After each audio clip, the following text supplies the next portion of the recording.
malah nggak dengar. Kalau nggak pakai earphone gimana?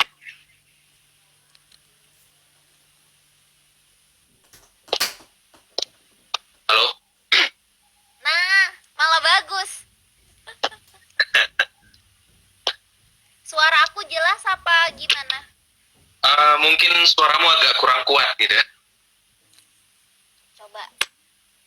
Voice-nya agak kurang kuat. Bintang denger nggak? Kalau sekarang. Oke. Dengar. Oke, berarti kita nggak usah pakai earphone. Oke, ini kita masih nunggu teman-teman ya. Oke, sip. Sekarang di mana sih kalau boleh tuh? Aku masih di Jakarta sih. Kalau Bintang? Iya di Grogol. Sama. Sama sih di Grogol gitu. Geser ke Geser Jakarta maksudnya? Timur, ke Selatan. Oh, oke. Hai Indri. Wah, ramai sekali, mulai ramai. Oke.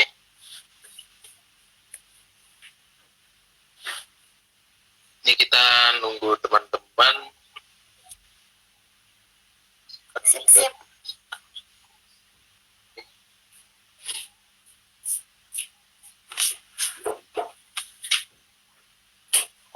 Hari ini ada live lagi nanti sekitar jam 7 ya. Iya, benar. Pandai sedang ada rangkaian kelas perdamaian 5 minggu berturut-turut dan hari ini yang kedua. Oke. Wah, menarik banget. Kita Untuk kolaborasi temanya sama. Untuk temanya itu seputar perdamaian. Karena kebetulan kan tanggal 21 September ya, itu bulan tanggal Hari Perdamaian Internasional. Berarti di bulan ini kamu dari Pandai ingin mengangkat tentang perdamaian selama 1 bulan ini berarti ya. Sebenarnya Pandai selalu fokus di pendidikan perdamaian, tapi untuk tahun ini merayakan Hari Perdamaian Sedunia kita agak realistis dengan fokus di inner peace, perdamaian dari dalam diri. Oke, berarti lebih fokusnya ke inner peace lah untuk saat ini gitu ya. Karena kan kalau kita belum berdamai dengan diri sendiri. Betul. Karena nyambung ke mental health juga, banyak teman-teman yang sedang tertekan juga, jadi sepertinya topiknya sesuai gitu.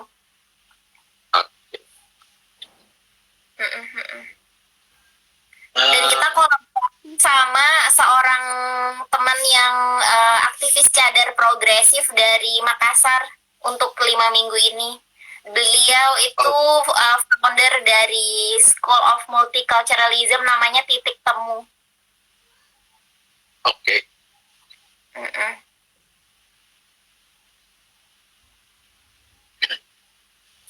Ini apa kita bisa mulai atau kita tunggu sampai? Menurut aku sih mulai aja, nanti sambil berjalan mungkin nambah teman-teman yang nonton. Biasanya gitu mah. Oke, boleh. Dimulai aja sih nggak? Sip. Oke, selamat sore teman-teman. Salam damai. Terima kasih sudah hadir di minggu yang cerah ini, menyempatkan waktunya untuk hadir di live Instagram bersama. Sebenarnya saya bukan tuan rumah, saya cuma diundang bersama Bintang, Duta Jakarta, dan juga saya Isti, founder dari komunitas pendidikan perdamaian Indonesia Pandai. Nah, mungkin langsung aja. Yang mengundang adalah Bintang, jadi mungkin Bintang bisa langsung buka, bisa sharing gitu, Duta Damai itu latar belakangnya apa dan perannya apa. Mungkin teman-teman yang belum tahu bisa jadi dapat informasi. Oke, sebelumnya saya mau buka juga. Terima kasih juga kepada Isti sebagai founder dari komunitas Pandai Indonesia yang telah ingin hari ini bisa kolaborasi bersama untuk coba menggaungkan perdamaian. Karena emang fokusnya kita komunitas pandai Indonesia ini emang fokusnya sama, yaitu untuk menggaungkan perdamaian, benar ya itu ya. Nah, jadi singkatnya kami dari Duta Damai ini adalah komunitas ataupun volunteer daripada lembaga pemerintah, yaitu BNPTRI atau yang lebih dikenal dengan Badan Nasional Penanggulangan Terorisme. Jadi kita sebagai agen ataupun relawan daripada BNPTRI ini di Duta Damai, kita mencoba menggaungkan ataupun mengkampanyekan untuk perdamaian gitu, seperti melawan isu-isu intoleransi, isu-isu hoax ataupun radikalisme yang sempat mungkin ataupun sering masih masif sampai sekarang di media sosial. Nah, karena itu kami dari Duta Damai hadir di tengah-tengah masyarakat untuk coba menangkas ataupun melawan yang namanya isu-isu tersebut. Tuh.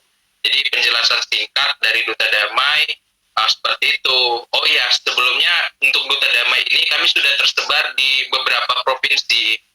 Jadi untuk Duta Damai sendiri ada, kalau tidak salah ada 13 provinsi untuk saat ini. Ada di Sumatera Utara, Sumatera Barat, kemudian untuk di Jawa itu ada DKI Jakarta, Banten, Jawa Tengah, Jawa Barat, Jawa Timur, Jogja, dan kemudian ada Kalimantan Selatan, Kalimantan Tengah, Kalimantan Timur, Sulawesi Selatan, Sulawesi Utara, dan juga NTB, maaf.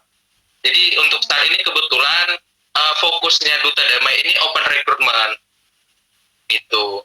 Jadi di saat ini kami sedang, setiap provinsi khususnya, di setiap provinsi semua sekarang ini sedang melakukan regenerasi, di mana kami mengajak generasi-generasi baru, khususnya anak-anak muda untuk ikut bergabung di Duta Damai. Mungkin sedikit penjelasan singkat dari Duta Damai. Mungkin kalau dari Isti sebagai founder Pandai bisa menjelaskan sedikit Pandai itu apa gitu. Sip. Jadi aku mau nanya dikit nih. Aku juga dari ikut senang dengar ada cabang Kaltim.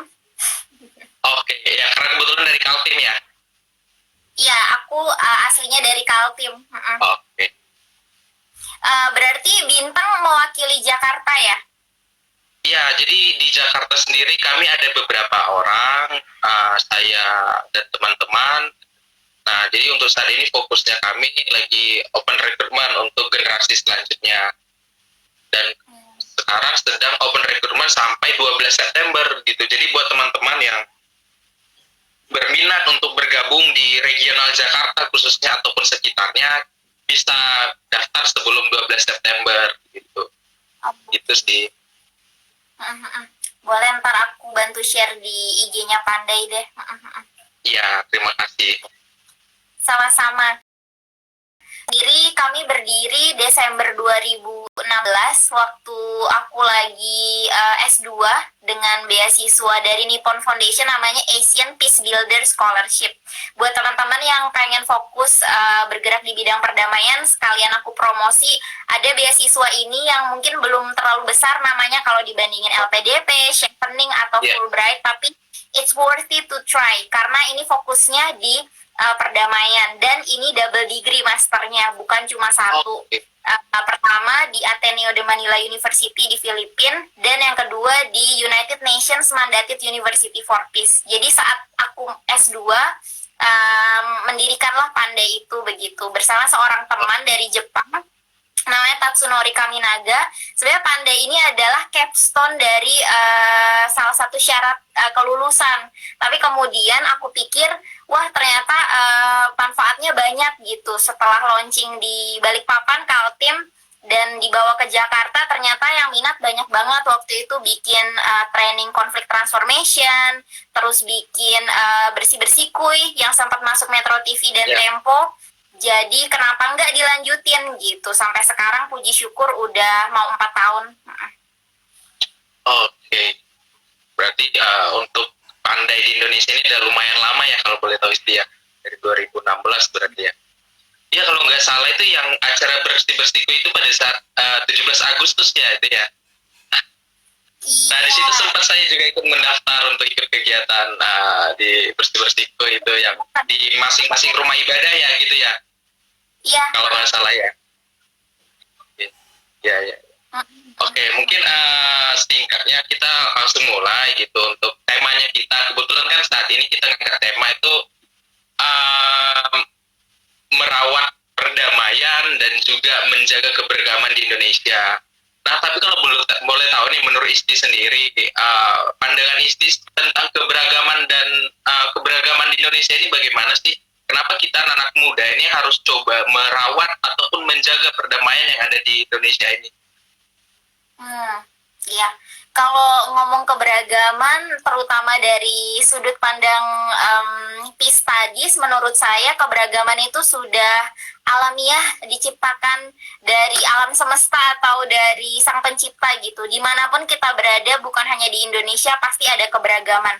Bahkan di dalam diri seseorang itu ada keberagaman gitu. Identitas itu kan fluid, cair, selalu berkembang sebagaimana peradaban manusia. Jadi kalau ada orang yang masih mengingkari keberagaman, perlu dipertanyakan apakah dia manusia beneran atau bukan gitu. Jadi jelas di Indonesia kalau ada yang mempertanyakan keberagaman, mempertanyakan Bhinneka Tunggal Ika, dan dia pengen bikin negara sendiri misalnya, ya dia suruh aja dulu ganti KTP, jangan jangan ikut KTP Indonesia kalau mau bikin negara baru. Ya. Kalau Benar-benar. guyon, kalau Bintang gimana pandangan tentang keberagaman, dan mungkin aku pengen tanya juga kenapa Bintang tertarik di isu perdamaian. Oke. Nah, kalau menurut aku ya keberagaman saat ini tuh ya itu menjadi rohnya. Kalau bagi aku itu rohnya kita itu sebagai bangsa Indonesia khususnya ya, kita cerita Indonesia, rohnya kita itu apa? Ya apa? Yaitu keberagaman tanpa adanya perbedaan suku, perbedaan agama, perbedaan budaya di Indonesia, bahkan perbedaan kultur sekalipun, saya rasa Indonesia nggak bakal ada gitu. Bukan Indonesia namanya kalau misalnya tanpa keberagaman. Nah, makanya itu jujur ya gue tuh bangga gitu dengan Indonesia saat ini, dengan multikultural, dengan banyaknya agama dan juga suku.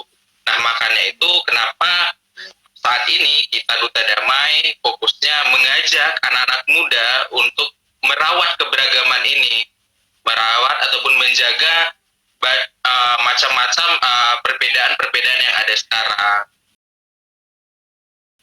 Tema saat ini itu menjaga keberagaman dan juga merawat perdamaian di Indonesia. Gitu. Oke. Seperti mungkin sedikit singgung juga sedikit seperti semboyannya negara kita ya kan, ya Bhinneka Tunggal Ika, yang artinya di mana berbeda-beda tetapi tetap satu juga. Itu semboyan yang sangat luar biasa gitu yang dibuat oleh para leluhur kita gitu, tanpa mungkin mereka coba buat semboyan itu dulu, kurasa kita tidak tahu sekarang ini bagaimana gitu. Nah, makanya itu fokusnya kami mengajak anak-anak muda untuk bergabung di Duta Damai ataupun bergabung di Pandai untuk coba menjaga yang namanya keberagaman di Indonesia itu, supaya kita tetap satu, yaitu Indonesia, sesuai sila ketiga kita yang mewujudkan persatuan Indonesia.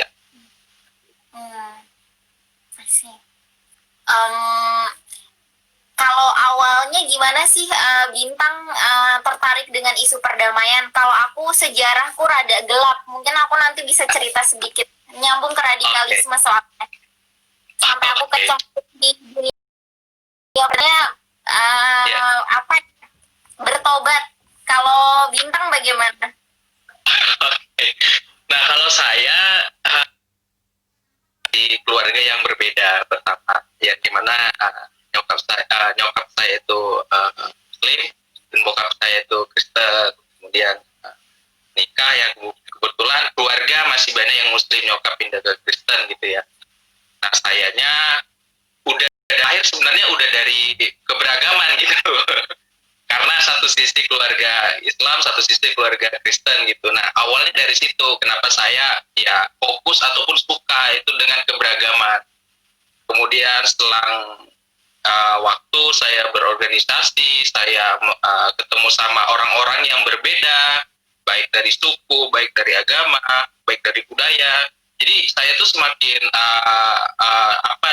semakin cinta dengan keberagaman, terkhususnya di lingkungan saya gitu. Kemudian saya fokus di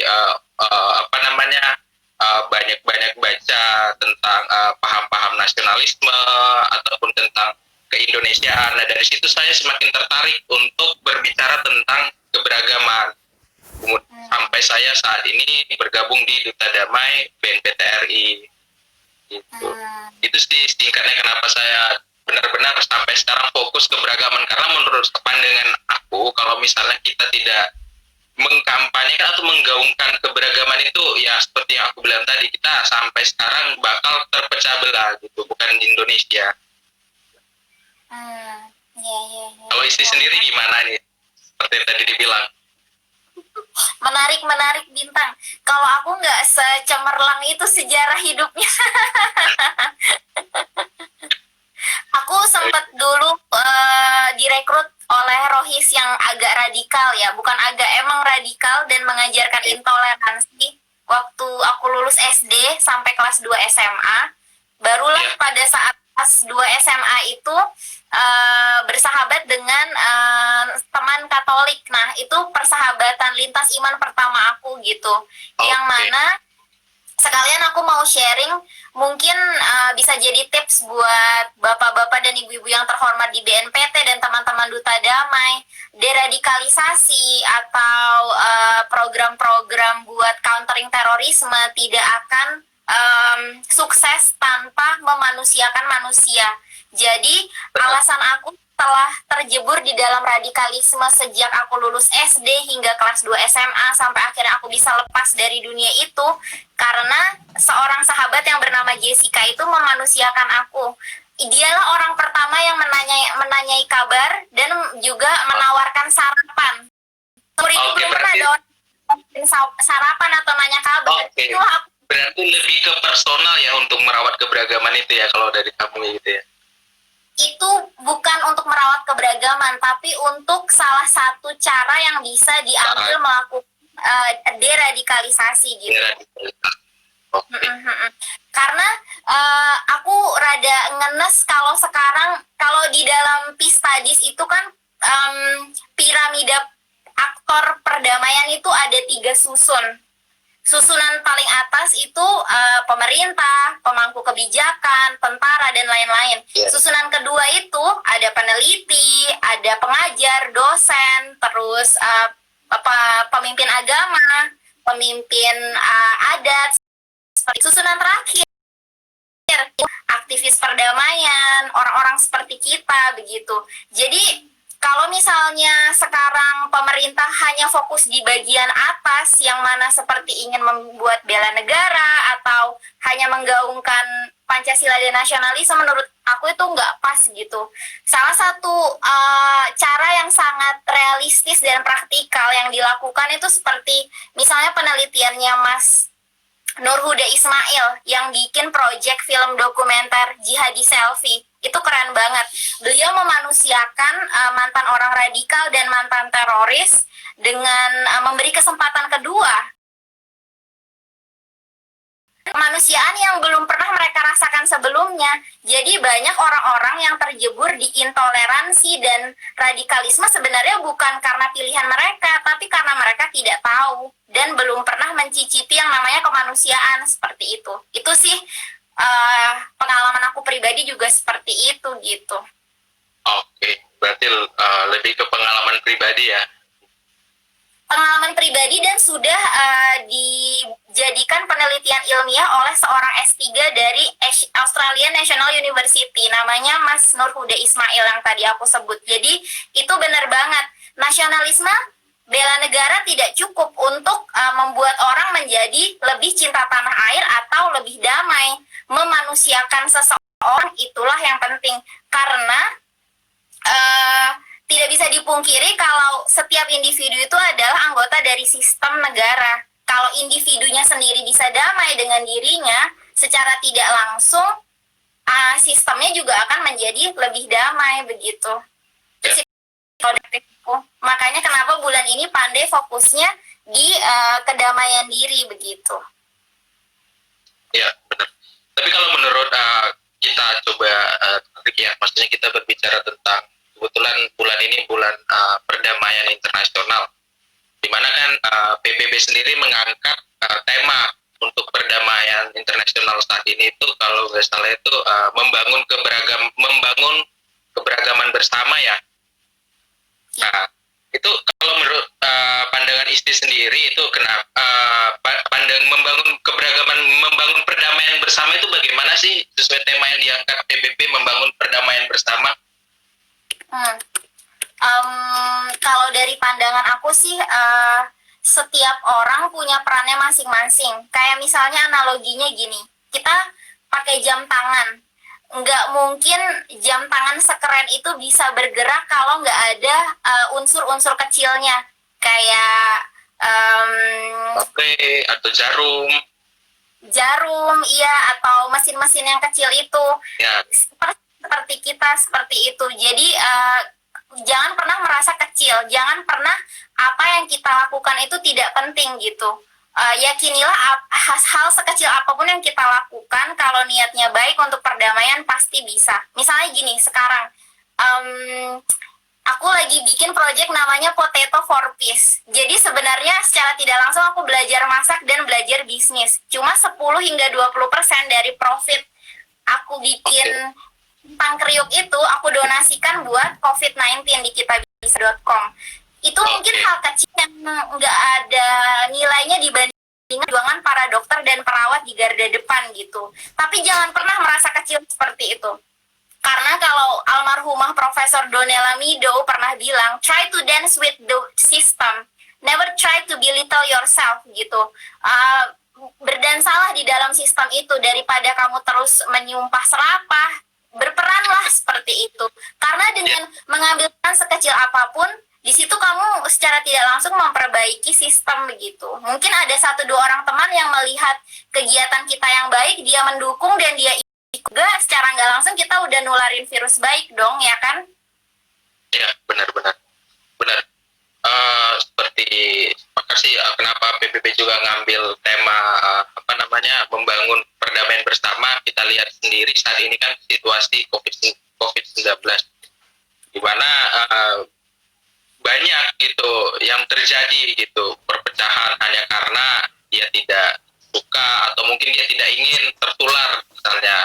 Jadi makanya itu kita khususnya agen perdamaian mengajak seluruh masyarakat untuk coba mengajak tetap berdamai, bukan bermaknamai dengan COVID kalau bagi saya ya, tapi lebih berdamai dengan sesama kita untuk coba membantu. Setidaknya seperti yang lakukan tadi itu udah lumayan bagus, bahkan Potato for Peace gitu, dengan menyumbangkan sekian persennya untuk COVID-19.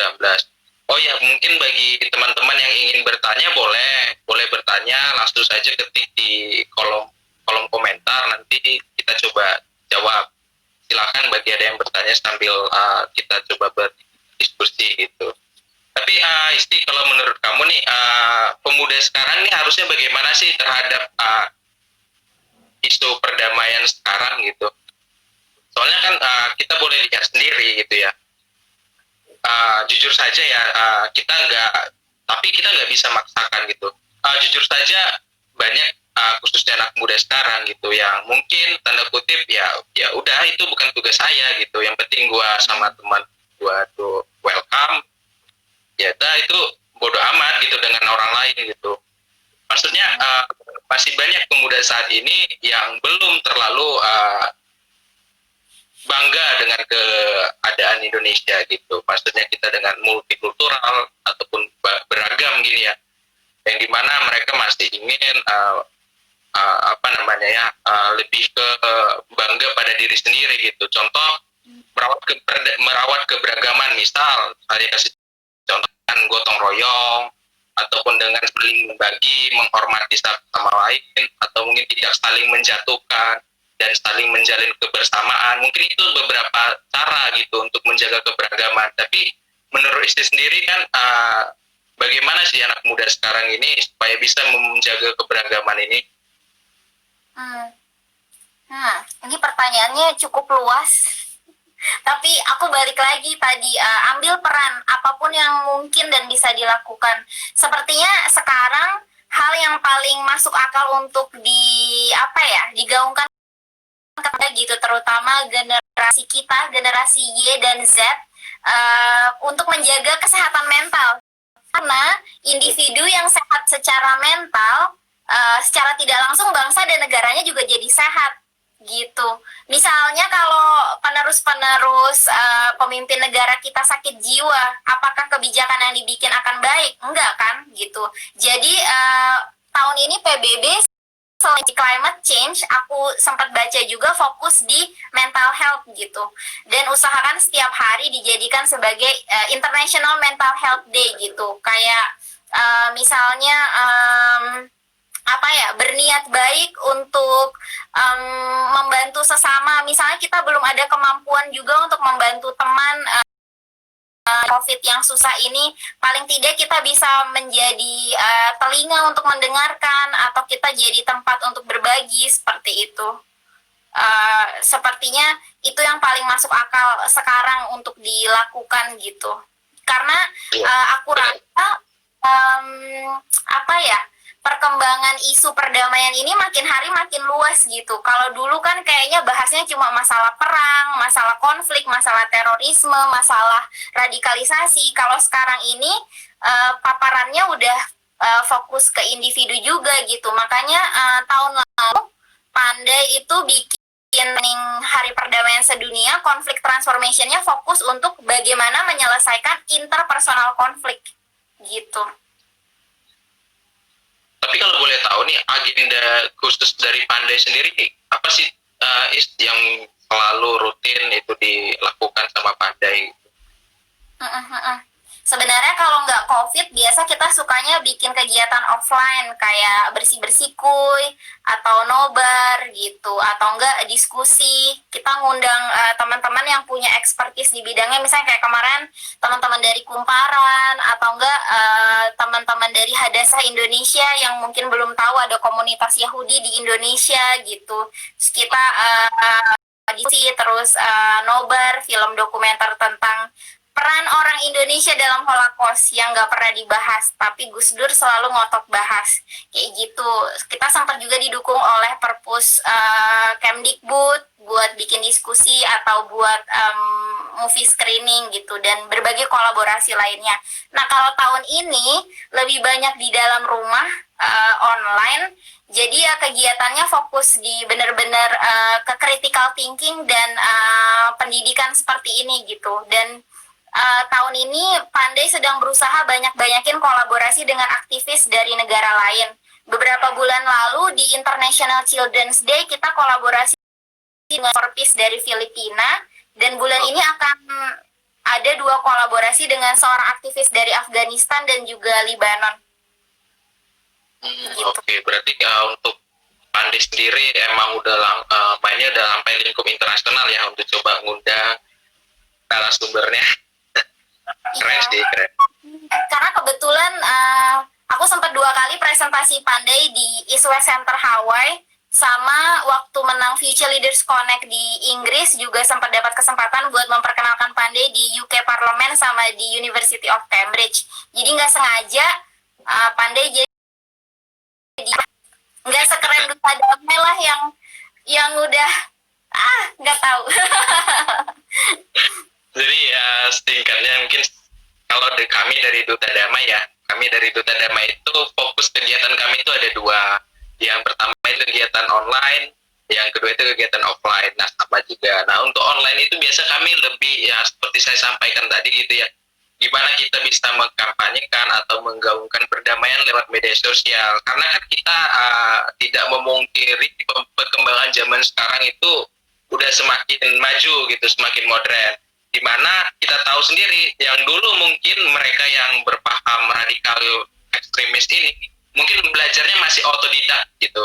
Sekarang mereka bisa merakit bom secara sendiri, yaitu dengan menggunakan YouTube atau menggunakan Google, ataupun mereka dengan bacaan-bacaan yang ekstremis gitu ya. Nah, makanya itu kami di sini Duta Damai dengan program online itu hadir untuk menangkas isu-isu tersebut, yaitu kan dengan blogger, dengan website ataupun dengan DKV gitu.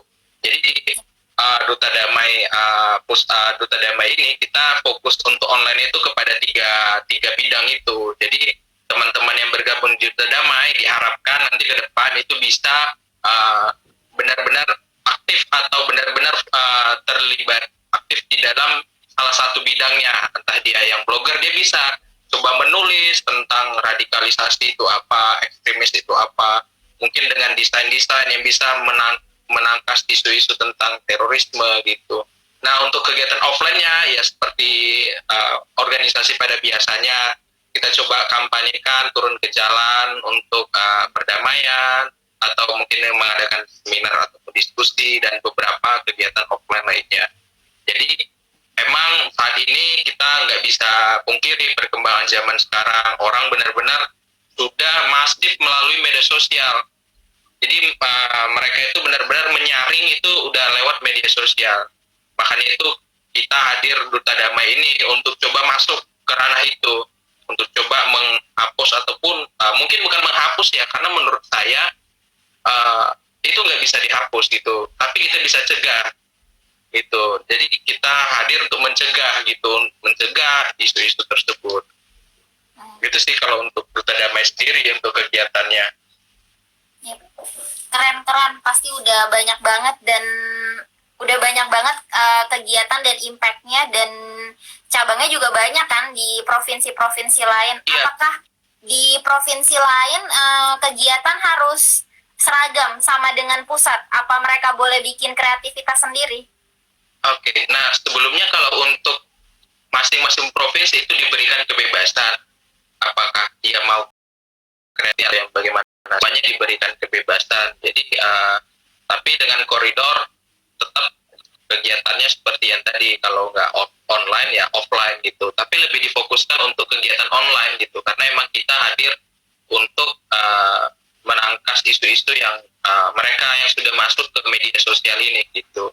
Dan juga Duta Damai kita baru coba deklarasi, bahkan itu seluruh Asia Tenggara tahun 2 tahun lalu. Tahun lalu kita sudah masuk ke Asia Tenggara. Nah, rencananya kalau misalnya situasi membaik tahun depan, kita bakal coba seluruh dunia. Aturannya tahun ini sih, cuman karena COVID, jadi untuk deklarasi seluruh dunia itu di cancel mungkin tahun depan ya, insya Allah lah gitu. Amin, amin, amin. Berarti kalau yang ASEAN itu bekerja sama dengan ASEAN? Iya, jadi kita sudah kemarin deklarasi untuk seluruh ASEAN, jadi perwakilan negara-negara di ASEAN langsung dengan Menko Polhukam itu ada Pak Wiranto, kemudian dari Kepala BNPT Pak Suhardi Alius sendiri, jadi mengajak seluruh pemuda di ASEAN untuk ikut sama mengkampanyekan perdamaian. Nah, rencananya tahun depan ya, kalau misalnya ya rencananya tahun ini, tapi karena diundur ya semoga tahun depan bisa lebih masif lagi untuk tingkat dunia gitu. Persiapannya apa nih untuk deklarasi tingkat dunia?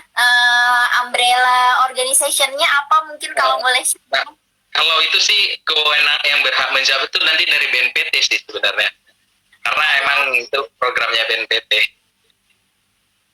Iya. Mungkin dari Indri ini ada nanya, aku baru dengar nih ada komunitas pandai Indonesia, komunitas apakah ini Mbak gitu? Mungkin Isti bisa jawab. Seperti tadi sudah dijawab. Sebenarnya udah dijawab di awal Indri, tapi nggak apa-apa, aku jelas lagi sedikit. Pandai Pendidikan Damai Indonesia ini sebenarnya komunitas kecil yang kalau disetarakan dengan yang sepuh-sepuh kayak Peace Generation, YIPC, Peace Leader, atau Gus Durian tuh belum ada apa-apanya. Tapi kami berusaha fokus dengan Pendidikan Damai Indonesia, dan semua program yang kami bikin itu berdasarkan keilmuan aku pribadi, karena memang lulus S2 dari studi perdamaian dan konflik di kampus PBB di UPIS, Costa Rica. Jadi pengen bikin gerakan yang lebih cerdas gitu. Kalau dulu waktu sebelum S2 ikut-ikut gerakan-gerakan perdamaian hanya asal-asalan karena tidak tahu langkah-langkah yang baik tuh dari perspektif sains bagaimana. Dan Pandai biasa juga mengambil saripati dari kearifan lokal Indonesia di dalam kampanyenya atau program-programnya. Misalnya barbeque, bersih-bersih kue itu semangatnya gotong royong dari inspirasinya sapu lidi. Waktu aku presentasi di Amerika sama di US Embassy, aku ditanya kenapa bikin barbeque, aku jawab inspirasinya sederhana dari sapu lidi. Kita warga Indonesia itu bagaikan satu lidi. Kalau kita bergabung bersama merangkai menjadi satu sapu lidi, kita bisa bermanfaat untuk membersihkan lantai yang kotor seperti itu. Dan itulah semangat gotong royong. Jadi kita sering selipkan local wisdom yang mungkin anak-anak muda masih agak lupa. Terus kadang misalnya kita cerita masalah kuliner gitu. Tahu nggak sih ada soto Kudus yang dimana dulu Sunan Kudus tuh mengganti sapi menjadi kerbau seperti itu. Jadi kita sering menyelipkan hal-hal seperti itu. Itu pernah kita pakai juga sejarah soto Kudus itu di dalam salah satu games workshopnya Pandai gitu. Jadi seperti itulah gambaran kegiatan Pandai. Tapi sekarang online lebih ke hashtag, campaign, live Instagram, dan kolaborasi-kolaborasi seperti itu. Begitu. Semoga Indri tertarik juga untuk bergabung. Mungkin jangan segan buat kontak aja di DM. Ya, buat teman-teman yang ingin bergabung di Pandai bisa langsung kontak Instagramnya tuh apa ya, Komunitas Pendidikan Damai Indonesia ya. @Pandai Indonesia. Yes, @Pandai Indonesia. Gitu. Tapi kalau boleh tahu nih untuk rekrutmen sendiri di Pandai gimana ya gitu? Maksudnya teman-teman yang ingin bergabung di Pandai itu supaya ingin jadi apa namanya anggota ataupun volunteer di Pandai itu gimana sih? Ya. Jadi masalah organisasi kita tidak sebegitu rigid gitu. Kalau aku mengambil inspirasi dari Gus Durian ya. Kalau Gus Dur itu kan pernah bilang, siapa saja yang mengagumi pemikiranku adalah anak ideologiku. Gus Dur pernah bilang seperti itu. Jadi aku juga ngerasa siapapun yang sepakat dengan pendidikan perdamaian, ya udah kamu secara otomatis jadi anggota Pandai gitu. Jadi nggak ada kartu anggota atau apa gitu.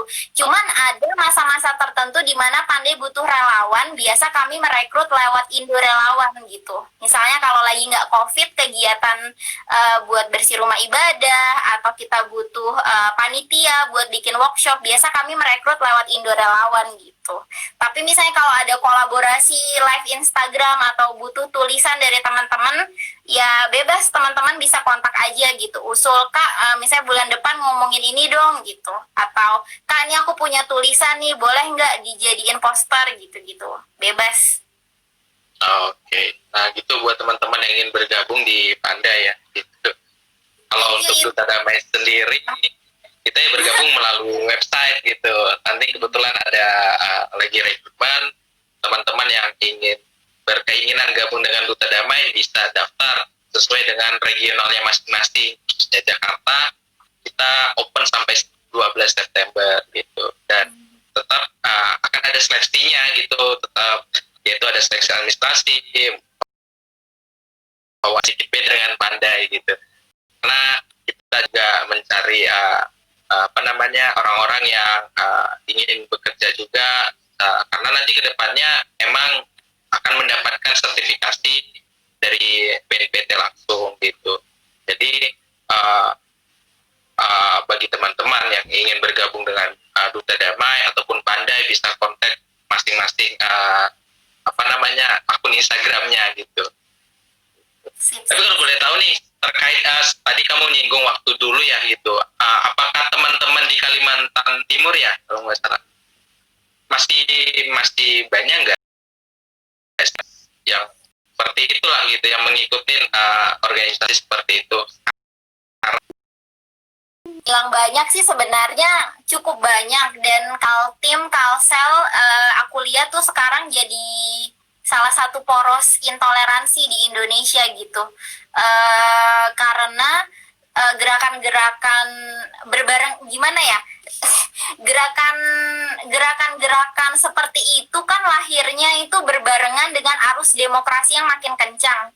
Kalau Ya, kita benar. ngomong sejarah demokrasi, jadi nggak bisa juga mau dibabat habis nanti pelanggaran HAM atau apa gitu, dan itu hak berbicara mereka gitu. Tapi yang Ya. tidak baik adalah kalau dari penelitian